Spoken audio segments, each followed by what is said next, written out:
Boa tarde, como vai, senhor? Boa tarde, Walter. Eu estou bem, e você? Aqui, né, de novo, nessa questão de lockdown, alteração de horário, alteração do ciclo da questão do rodízio, né? Agora muda o rodízio das 20 horas para 5 horas da manhã. É uma loucura, né, Turquia? Acho que cada dia um negócio diferente. Acho que das 20 às 5 já estava. Agora, eu só não sei se esse lockdown aí traz resultado positivo. Porque de madrugada, pouca gente está andando. Você já viu o pessoal ficar andando de madrugada? Verdade. Então, o alcance dessa medida é pequenininha.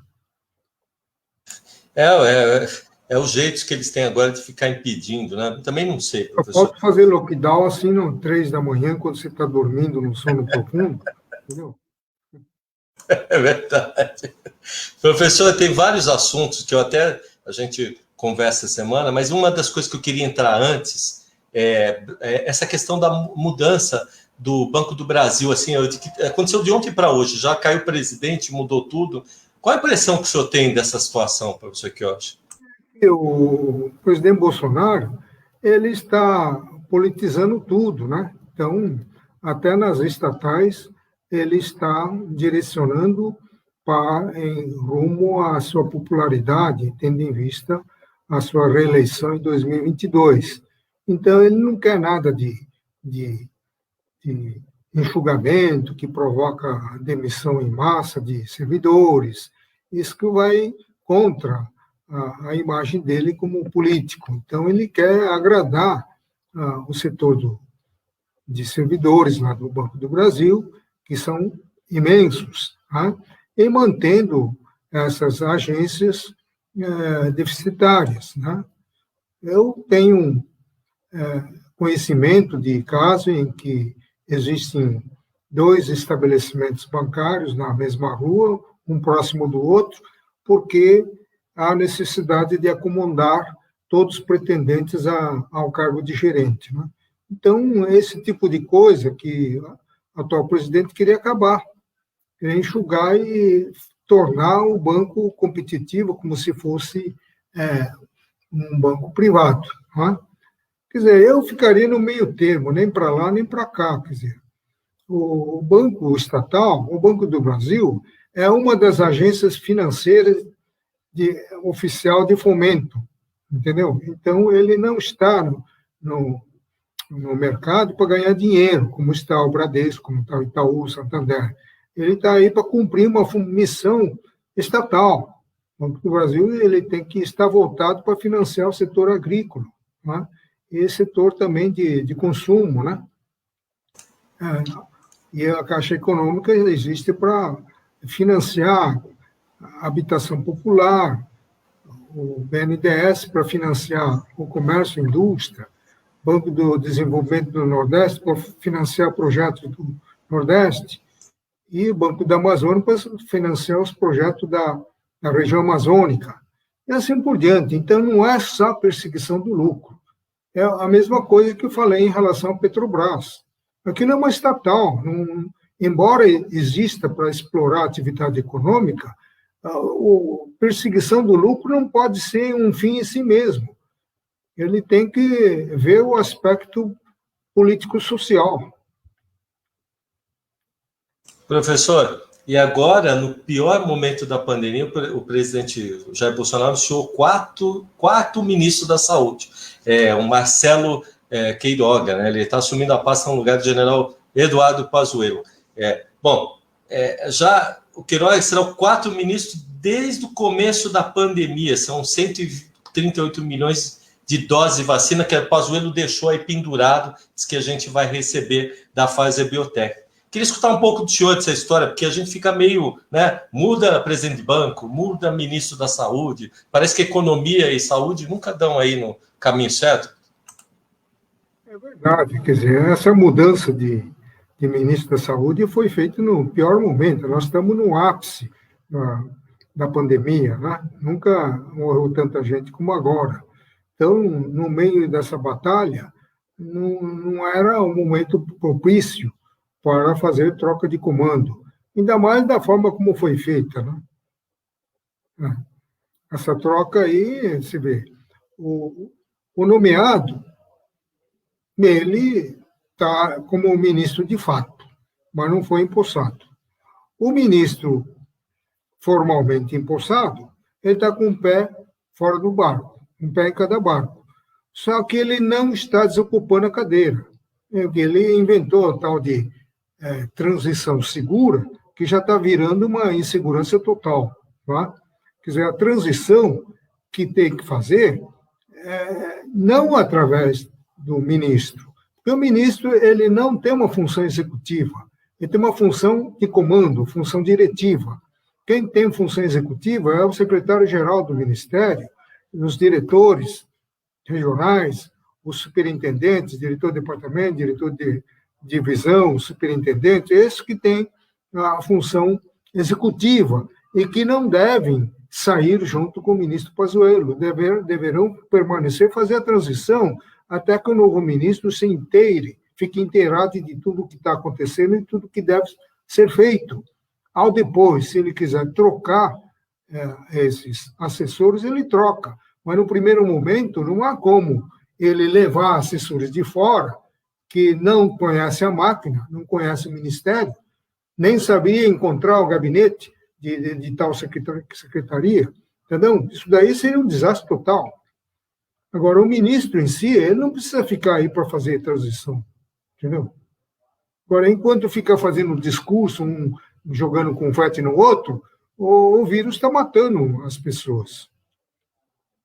Professor, teve um fator aí no meio dessa história, no mínimo chamou minha atenção, o senhor deve ter alguma coisa para comentar também, que é daquela cardiologista que seria a ministra e depois, né, abdicou do cargo, né, que é a Ludmila Adjar, né, diz que recusou o convite por divergências de operação e principalmente, depois ela reportou, professor, que ela foi, vamos dizer assim, não agredida, mas que tentaram entrar no quarto dela, no hotel e tal. O senhor viu essa situação toda? Isso é obra desses lunáticos da rede social ligados ao próprio Bolsonaro. Como esse pessoal lunático sabia que ela tinha falado mal do Bolsonaro anteriormente, tempos atrás, criticando a atitude do Bolsonaro, então esses lunáticos fritaram antes dela ser nomeada. Quer dizer, ela foi fritada no caminho. Ameaçaram, postaram um monte de declarações dela contra Bolsonaro, que foi feito no passado, né? Tudo para futricar, tudo para botar areia. Né? Então, ela sentindo tudo isso daí, ela encontrou uma saída honrosa. Ela falou que há divergência de ponto de vista técnico. Né? Então, que ela é pela vacinação em massa, pelo isolamento, e que a política dela não combina com a do presidente, que é pela expansão da atividade econômica, menos isolamento social. Né? Então, ela encontrou uma saída honrosa para isso. Mas, na verdade, ela foi fritada antes do tempo. Professor, tem aqui, ela falou que essa questão da não vacinação, não está com protocolo de vacinação, e, aliás, é uma coisa que o Estado de São Paulo tem colocado, né? E diz essa questão da Pfizer, das 100 vacinas da Pfizer, e da outra, 38 milhões, né? 100 milhões de uma, 38 milhões da outra. Ela diz que não tem protocolo para se vacinar o brasileiro até o fim do ano. E o governo agora à tarde diz que vai vacinar. O senhor está vendo, o senhor já tomou a vacina, inclusive, né? Mas não foi da Pfizer, né? Eu acho que... Eu tenho a impressão que nesse ritmo não vai faltar vacina. É verdade que o Brasil, por conta da aceleração do presidente Bolsonaro, entrou muito tarde nesse negócio de importação de vacina. Mas agora está queimando a etapa. Como o Pazuello disse, todas as importações, tanto da Índia, como da China, como dos Estados Unidos, já estão com o contrato fechado e com verba empenhada. Então, é só aguardar o cronograma de entrega. que isso não depende do Ministério, vai depender dos fabricantes, tá? Que tem também outras, que a prioridade não é só para o Brasil, outros países devem estar reclamando, devem estar pleiteando também a importação. Então, o caminho está aberto, né? O caminho está aberto. Professor, aqui para minimizar os impactos, o governador Dória ele fez a redução do ICMS, né, sobre o leite, a carne a partir do dia 1 de abril. Também foi anunciada a prorrogação de mais de 30 dias na suspensão de corte de água, gás e luz do Estado, né? Essas medidas de pacote econômico, o senhor acha que vai auxiliar, né, nessa questão? E esse ICMS foi para aquele que, né, trabalha, não que a gente compra no final, mas aquele que está trabalhando no restaurante e tal. Em recente entrevista que a Patrícia deu aqui, que é a secretária de Estado, ela fala que isso vai ajudar na economia. Mas o senhor acha que essa redução vai ajudar mesmo? Eu acho que o que o governador Dória está fazendo é dar uma no casco, outra na ferradura, né, para ficar no meio termo, porque ele deu aquela elevação absurda por decreto, né, ainda que haja delegação legislativa, no final do ano passado, que elevou o ICMS em 32,84%, elevou os produtos agrícolas e os insumos agrícolas, provocou uma alta de preço no varejo de produtos alimentares, entendeu? Aquela da agricultura, depois ele voltou atrás por causa da ameaça de tratorada, né? Então, para atenuar um pouquinho a carga tributária estupidamente elevada no final do ano passado, ele está procurando dar uma isençãozinha aqui, outra lá, entendeu? Mas essas isenções não compensam o aumento brutal que ele fez no final do ano passado. Professor, teve um assunto, pulando um pouquinho para a área internacional, uma coisa que chamou a atenção, até foi uma colocação aqui do Marco Kojorowski, né? Ele que pediu para falar com o senhor, que essa questão, tem um relatório nos Estados Unidos, veio à tona aí, produzido na gestão do ex-presidente norte-americano, Donald Trump, que afirma que o país persuadiu o Brasil a não comprar Sputnik V, né, o V, né, a vacina que é da Covid. Eu fico meio assim com essas notícias, mas o senhor acha que tem isso, né? Um outro governo persuadiu o nosso a fazer? Parece uma coisa muito estranha. Até que não é estranho, porque a proximidade do presidente Bolsonaro com o presidente Trump era pública e notória, não é? Até na cloroquina, ambos pensavam da mesma forma. O Trump também andou tomando cloroquina, entendeu? Ele também era contra a vacinação, entendeu?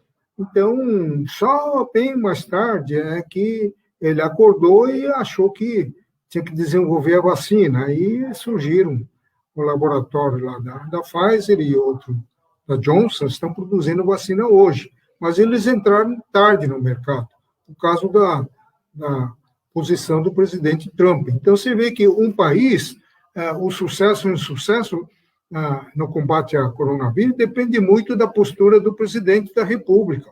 Não é? Então, só que lá a tecnologia está mais avançada, eles estão recuperando o tempo perdido com Trump e agora eles passaram a ser exportadores em potencial das vacinas lá produzidas, né? E, então, eu acho que não é boato, não. Deve ter acontecido isso. Não, eu não compro vacina lá dos russos, não, viu? Entendeu? Mesmo porque os Estados Unidos sempre esteve frontalmente contra a Rússia, né? E o Brasil sempre dançou de acordo com o ritmo da música, né? No tempo do Lincoln Gordon, o discurso era o seguinte: o que é bom para os Estados Unidos é bom para o Brasil. Entendeu? Que coisa. Professor, tem um fator aqui que eu queria que o senhor comentasse. A Procuradoria-Geral da República recorreu à decisão do Supremo Tribunal de Justiça, aquela que anulou as quebras dos sigilos bancários do senador Flávio Bolsonaro, né, e que fazem parte das investigações do caso das rachadinhas. A PGR pede que o caso seja analisado pelo Supremo Tribunal. né? Agora o vice-presidente do STF, o Mussif, falou que vai analisar os fundamentos, os recursos e decidir se há questão constitucional a ser enfrentada pelo recurso do STF. Como é que o senhor vê essa situação? Eu vejo isso com uma certa dose de ironia, né? Porque há uns tempos foi anulado 4 processos do Lula por causa do princípio da imparcialidade, né? Então, esse caso é o típico da parcialidade do judiciário, né? Então, dependendo da figura que está sendo processado, anula-se a quebra do sigilo, etc. Tal, e o outro tenta levar para o Supremo Tribunal Federal.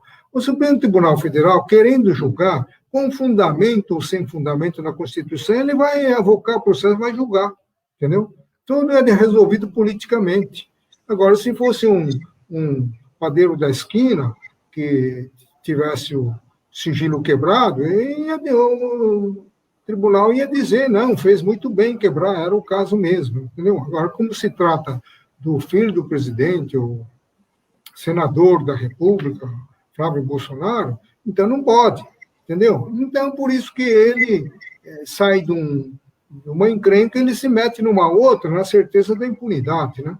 Então, ele mal acabou saindo da rachadinha, ele foi comprar um apartamento de quanto, Walter? 6 milhões e lá vai pedrada, né? 6 milhões. É uma casa, né? Uma casa. Da imprensa, que diz que não bate com a declaração de imposto de renda dele. Né? Professor, aliás, ele ganha o quê? 34 mil, né? 6 milhões, que vendeu a casa, o negócio da fábrica de loja de doce de chocolate. Isso é porque ele tem costa quente, ele tem certeza da impunidade. Então ele faz o que tem que entender. Agora ele pode fazer uma rachadinha lá no Senado também. Entendeu? Eu gosto da sinceridade, Silvio. Deixa eu perguntar uma coisa, professor. O Marco Joró está falando, eu gosto dos comentários do Tokioshi. É direto e reto. Professor, está aqui, olha, 24 distritos e o Distrito Federal estão com taxas de ocupação dos leitos públicos, a UTI, né? Elevadíssimas, né? Aliás, está dizendo, até assusta a gente, né, professor? Que eu acho que fica assim, porque está 90%, 80%, não tem leito, já colapso. Deixa a gente um pouco receoso, né? Como é que o senhor está vendo com a experiência do senhor tudo isso? Isso está ficando cada vez mais dramático, porque há 15 dias atrás era um estado só que estava com leito de UTI já 100% ocupado. E agora o número de municípios com UTI sobrecarregado está aumentando dia a dia. Então, isso é muito, muito sério, muito dramático, muito triste, porque os médicos, em última análise, têm que decidir quem vai viver e quem vai morrer, entendeu? Agora, eu tive a notícia de um ex-governador, não sei se é de Minas ou de Goiás, que ficou 3 dias, 4 dias esperando um leito no UTI e acabou morrendo sem ser internado, né? Professora, eu queria emendar isso com uma notícia triste, porque não sei, o senhor sabe também que me pegou, que é a questão do falecimento. Tem milhões de brasileiros, mas do nosso senador Major Olímpio, né, que é uma pessoa que conviveu com a gente e tal. Isso me deixou um pouco abalado. Como é que o senhor vê, né? O presidente reage de um jeito, a rede social fala de outro. Agora, ele era reconhecido nacionalmente como um bom político, mesmo porque ele foi eleito com expressivo 9 milhões de votos, né? Que é algo inédito, né?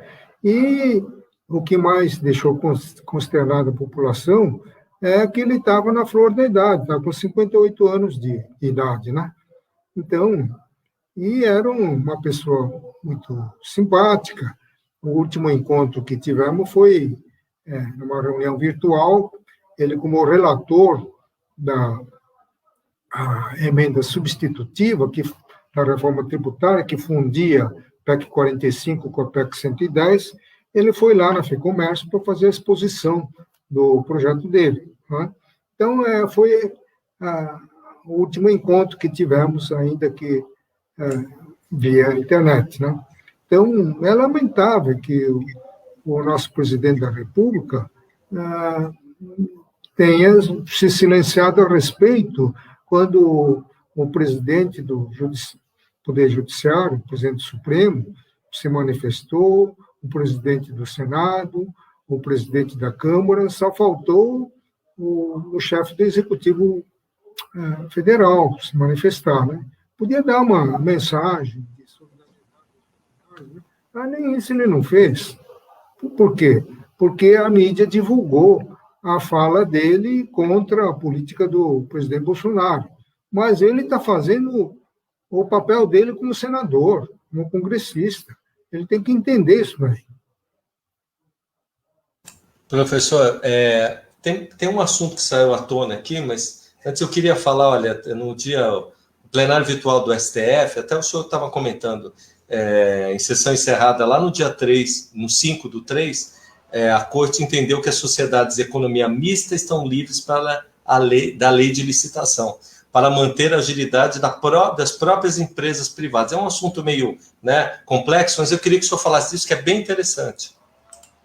Eu não concordo muito com essa decisão, se bem que está ligado a um mandado de segurança impetrado bem antes da emenda constitucional número 19 de 1998, que introduziu como requisito das estatais a licitação de obras e serviços, que antes não tinha, entendeu?